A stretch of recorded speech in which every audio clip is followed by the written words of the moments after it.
Hey, қалайсың? Сенімен бірге мен Франики көріспегелі көп болды. Бүгін саған ютубта реклама жасаған дұрыс па деген сұраққа жауап берем.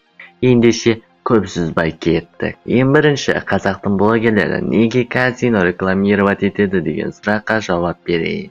Оған себеп бұл Қазақстан елінің ютуб аудиториясының сапаздығы және аздығы. Сол себепті ютуб партнеркалары ақша аз төлейді.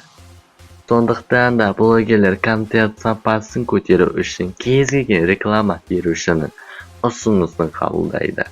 Сондықтан да блогерлер реклама көп жасайды деп еш реніштерің болмасын. Менің арнамда шағын уақытта рекламалар болады. Бұған түсіністікпен қараған жөн, себебі сапасы төмен контент жасағым келмейді.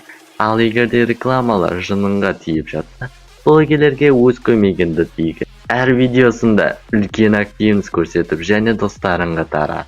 Басқа да адамдарға қазақша YouTube бар екенін көрсетіп түсіндіріп қой.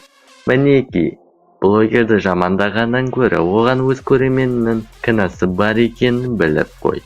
Ал реклама блогердің YouTube'дағы жалғыз наны болғандықтан реклама жасаған дұрыс. Осымен айтарым бітті. Әрмен қарай не істеу керектігін өздерің білесіз. Сұрақтарың мен пікірлерін комментке жазыңдар. Сенімен бірге болған сенің сүйіктің Франики. Келесі кездескенше. Сау.